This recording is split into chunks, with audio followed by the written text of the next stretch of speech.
Thank you so much for joining Conversations with Cohen. I'm your host, Greg Cohen, Office Leasing Specialist at Cressa. And this podcast and video are for office tenants to help educate them about all things regarding their office, from leasing to architecture and everything in between. Whether you're an entrepreneur thinking about your first office or a director of real estate managing a large real estate portfolio, this podcast is for you. I've got a really interesting show for you today. My guest is David Friedman of CultureWise. We're going to be talking about maintaining office culture while working remotely. From small businesses to large enterprises, company culture is something that every business thinks about or should be thinking about. And now with the physical barriers created by COVID resulting in employees working from home, some companies are struggling with team engagement and maintaining the culture of the organizations they've worked so hard to build. Before we get started, and just as a reminder, if you want to reach me, I'm at Greg Cohen NYC on Instagram.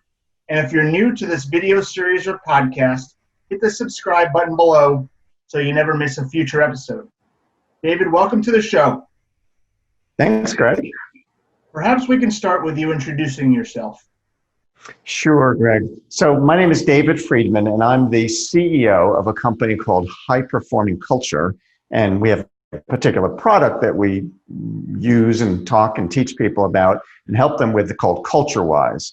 And my background, just real quick background, I spent 27 years as the CEO of a company that I built in southern New Jersey that was an employee benefits consulting company. And during the years that I was growing that company, I would tell you, Greg, that virtually all of our success, and we were very successful, virtually all of it was based on the culture that we had built in that company. It was everything for us. And as the CEO of that company, I did a series of things in a very intentional way to create that culture.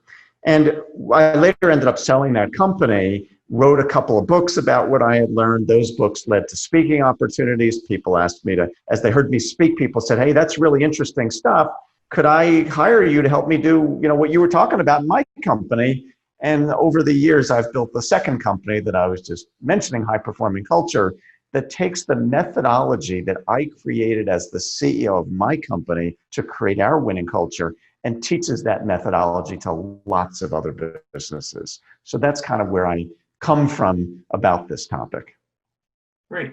So culture, it's such a buzzword, but I don't think necessarily everyone understands what it is. So perhaps you can help by starting with what is a company culture and why is it so important?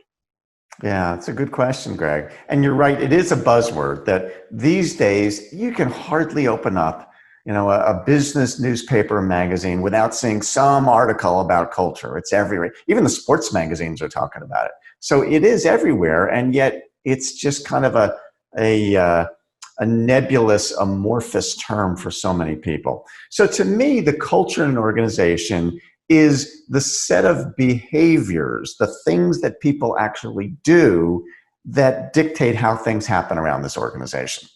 And it sounds so simple, and I do think most of this is simple, but the culture in any group of people, I don't care whether we're talking about a company, as your listeners are, or a family or a sports team or a synagogue or church group, that the culture in any group, the way that that group operates, has this enormous influence over everything that happens in the organization. It influences everything. There's a story I often tell about. I went to high school. I live in southern New Jersey in a town called Moorestown, New Jersey. And it's down, not Morristown, but Moorestown in South Jersey.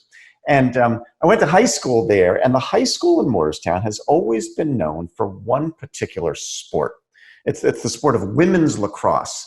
The women's lacrosse team in Moorestown, for as many years as I can remember, I'm going back 25 or 30 years, every year they're ranked in the top 5 or 10 in the whole country. And I always say that public high school sports dynasties are really an interesting sort of cohort to study.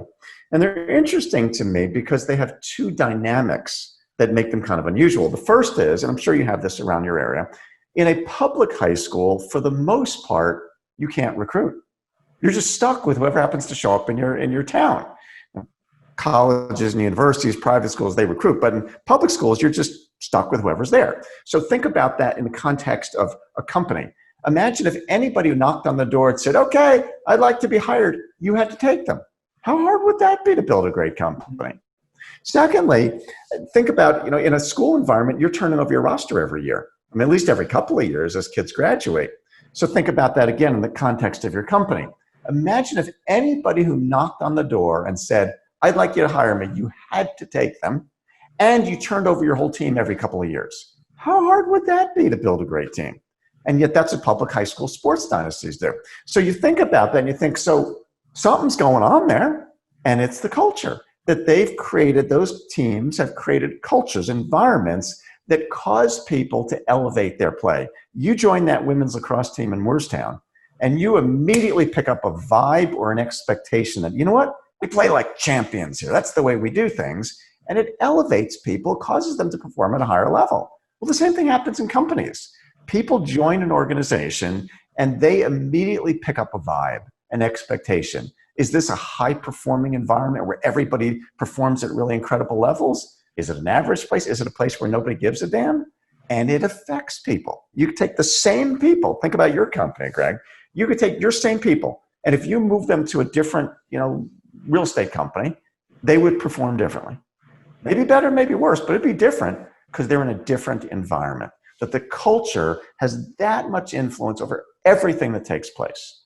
And so my point of view about this is if you understand that, and your listeners don't have to have PhDs to know this. We know this from our own experience. If you understand that environment, that culture has this enormous influence over everything that people do, well, then I would think as listeners, as leaders, your listeners would want to do everything they could to be really intentional and really systematic about creating the kind of environment that would cause all their people to perform at a higher level. That just seems obvious. And yet, I'm sure you've seen this and experienced it, most leaders don't. They just sort of like hope it's going to somehow work out and hope they have a good culture instead of systematically creating it. And that's the whole point that people miss, is this isn't just something you wing it and hope it works out. This is something you got to take control over, whether in pandemic times where people are working remotely or any other time. You got to control this thing. And that's really the key. If we believe in culture and creating the culture and the power of culture in an organization, how do you help companies implement this? Yeah, it's a good question. And what I would say as a way of framing this is to just put out there right now that what I'm about to share is very, very simple and very obvious, honestly. And yet most people have never quite thought about it this way. So I'll explain it, but you're going to see how simple this is. So there are, of course, many different elements to purposely, systematically building a culture. And I actually organize the steps in the books that I've written around a framework that I refer to as, I call it the 8-step framework. 8 different things. You do these 8 things. This is how you pull this off. But in the interest of time, I'll distill it down to there are 2 of the 8 steps that honestly account for about 80 or 90% of the impact. If you do these 2 things well, you're going to be 80 or 90% of the way down the road to success. And those 2 things are as follows. The first thing you have to do, and it goes to your first question in this interview, is you have to be able to define with tremendous clarity exactly what you want that culture to be. Now, that's pretty obvious because how could you purposely build a particular culture if you don't know what you're trying to build in the first place? And yet, as obvious as that sounds, my experience is that very few leaders do this well. We have the typical visions and missions and values on the walls and on the website, and they all look wonderful and they're great, artwork. But most of that stuff isn't very clear. So when we talk about how to define a culture more clearly, I make a really big deal about a distinction between what I call values and what I call behaviors.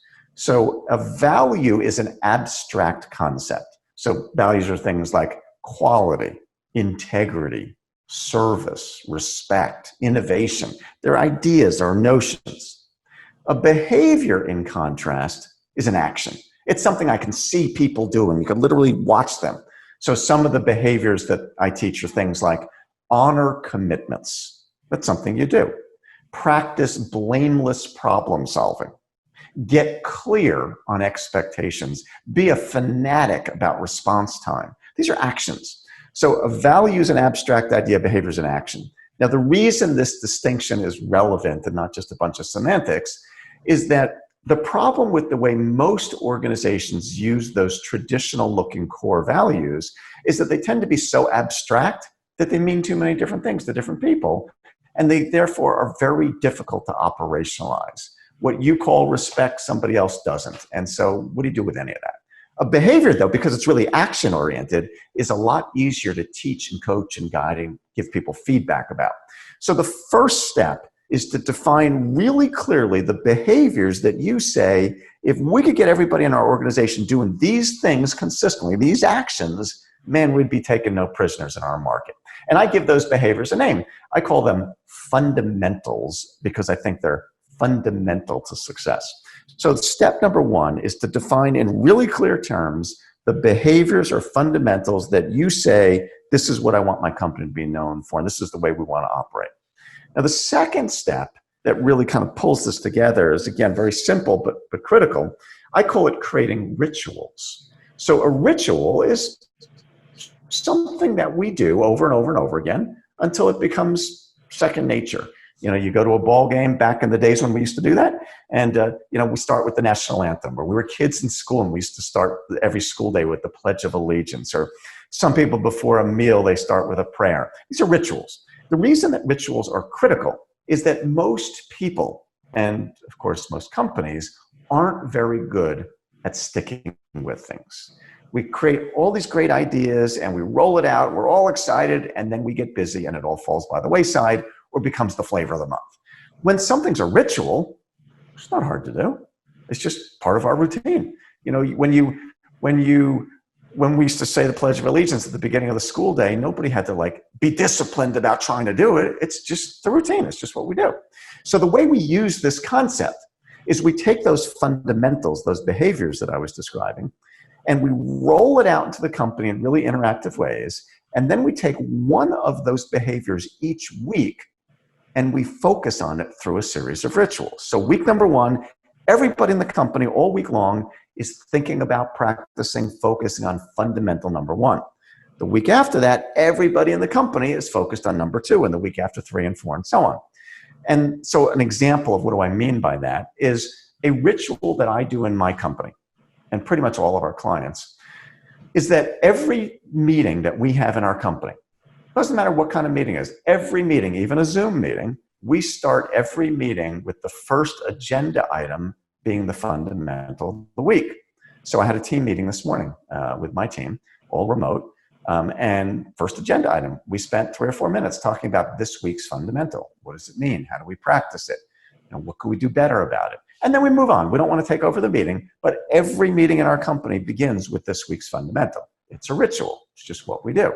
So that's an example of a ritual. So what we do is we create a number of rituals like that that give everybody lots of opportunities all week long to think about, talk about, focus on, really zone in on this week's fundamental. And if we do that this week, and next week we do the next one, the next one, the next one, we keep cycling through them over and over and over again, sooner or later, these just become internalized. They become second nature. And that's the whole idea. That, if I distill this to its simplest form, I often say that if we can define in really clear terms the behaviors that you say drive success in your company, and then we can create a structured, systematic way to teach those behaviors over and over and over and over again, sooner or later, they're going to become second nature. And that's the whole point. It really is that simple. There's 6 other steps, but that's the essence of the whole idea. And when you say behaviors, what are examples of some of those behaviors? So some of the ones are ones like I mentioned: honor commitments, practice blameless problem solving, be a fanatic about response time, do what's best for the client, listen generously, assume positive intent. These are actions. These are things that you do. And so we help companies figure out the ones that are most important to them. And we do that by facilitating with their leadership team, helping them think of what are the things that you say, if we could get our people doing these consistently, man, we'd be really good. So It's just extracting those and then formalizing. So speaking of which, from the rating I've done, you've worked with over 300 companies. Mm-hmm. I would imagine that there are lots of companies reflecting on what's next for them, given the current situation of COVID. Mm-hmm. Can you help us understand what some of the biggest questions that would most likely resonate with listeners about what are companies struggling with currently? Yeah, I would say that what they're struggling with, so a couple things I'd say, Greg. First thing is that what they're struggling with is obviously everybody's working remotely. And those companies that don't have a system for their culture, who relied simply on, gee, we see each other all the time, we're together, and we just seem to like each other and we have a lot of fun. If that's their view of culture, how do you maintain that when people can't see each other, when people are working remotely? How do you bring new people into that when they didn't even get a chance to meet people physically? And so that's what they're struggling with. And the solution to that is both a conceptual solution and a technical solution. The conceptual part of that, the answer to, well, what do you do about that, is that you do the same things. You've got to be systematic about it. You can't just rely on people seeing each other and think that's going to be enough. You got to define the behaviors that are important and in a systematic way teach those. Now, the technical part of that answer is, okay, well, how do we teach them in a remote environment? So again, the concept is still the same. Doesn't matter whether remote or not. You still have to define the behaviors that are important and create a structured, systematic way to teach them. The way in which you teach them is a little different because of the remote environment. So as an example, we have a mobile app that our clients use. And the mobile app creates all kinds of ways that employees can interact with each other and the fundamental of the week. So every day, people get pushed by push notification on their phone, a daily quick tip, which gives them some thought, something to think about or consider related to this week's fundamental. They every week a message goes out from somebody with a thought about this week's fundamental, and people engage with each other, commenting on it or liking it, like in a social media kind of way. There's a feature called Kudos where people are acknowledging each other when they see examples of people living to the fundamentals, and all kinds of other things like that that give people lots of ways to interact with each other and around their fundamentals and their culture, even when they're not physically there. So there are tools like the mobile app that help to create and cement those connections when people physically aren't together, and those tools become really valuable.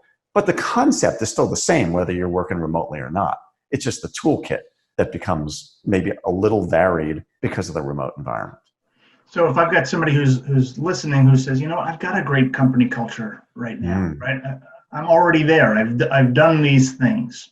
Well, I would imagine of the majority of those 300 companies who are clients of yours, you've got them to the point where they already have a culture, but they still have questions. So what are they struggling with?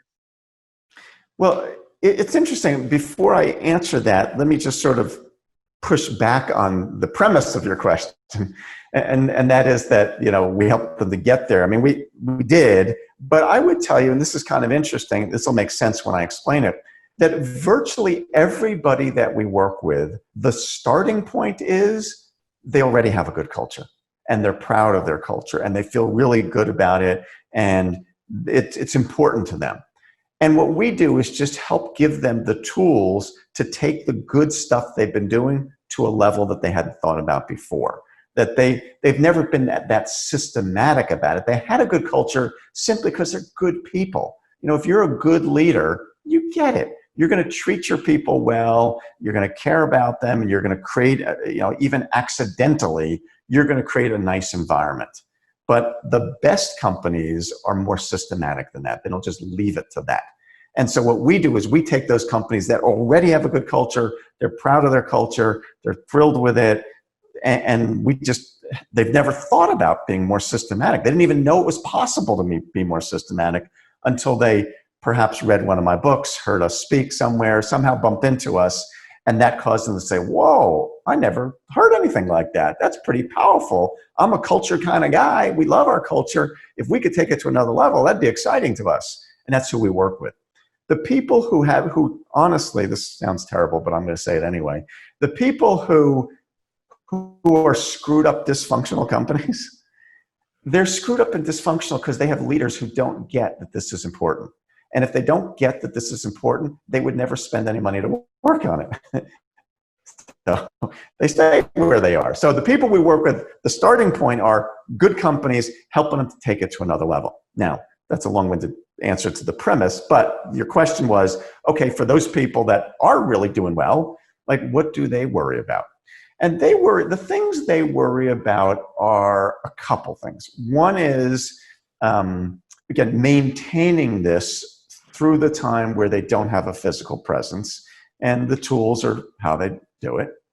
The second thing that they worry about is just preserving the good stuff that they've created and preserving it and not losing it because of a couple of threats. One is just, again, lack of people being together. Second threat they often are faced with is sometimes maybe they're going through a leadership transition. They're going from one generation to another, and the leaders are all in their 50s or 60s and going to be retiring, and they worry about this great, wonderful thing we've created. How do we make sure we don't lose that as the new generation of younger people takes over? Or sometimes they worry about, we are going through an acquisition, and we just acquired 2 or 3 new companies, and we're blending people together. How do we make sure that our culture that we've been so proud of doesn't get diluted as we add people to it, and all of a sudden that thing that was so special about us isn't that special anymore because it all got diluted? That's the stuff they worry about, and that's why you learn to be systematic about it. You can't just hope it's going to somehow magically work out on its own. Right, right. So you talked about your books. You talked about some of your speaking engagements. How can people find you and read more of your work and get in touch if what you've just spoken about resonates with them, which I'm sure it does with many? Yeah, it's logical. So the website, so a couple places. First of all, website is CultureWise, which is the name of the particular product. So my company is High Performing Culture. The product that I created and that we teach people and help them implement is called CultureWise. CultureWise, all as in one word, W-I-S-A. So culturewise.com is the website. And on the website, there's a lot of very short videos and simple explanations of the whole program. There's also links there to my books. My books are on Amazon. There's 2 books. The first book was called Fundamentally Different. The second book is called Culture by Design. And they're both on Amazon, and they're in all forms. They're in hardcover, softcover, ebook, and also in audiobook. If your listeners like listening to books, as many people do these days, both books are on Audible, and I do the recordings for both of those books. And my email address, of course, is david@culturewise.com. Well, David, this has been a really fascinating topic. I'm really glad that you've come on and shared your experience and how you're helping companies, and I really want to thank you for taking the time to do that. For everyone listening, this has been Conversations with Cohen with David Friedman of CultureWise, and my name is Greg Cohen from Cressa. If you like this, don't forget to comment below, and if you're not a subscriber, don't forget to hit the subscribe button below for future episodes. Great to be with you, Greg. Thanks so much, David. You're welcome.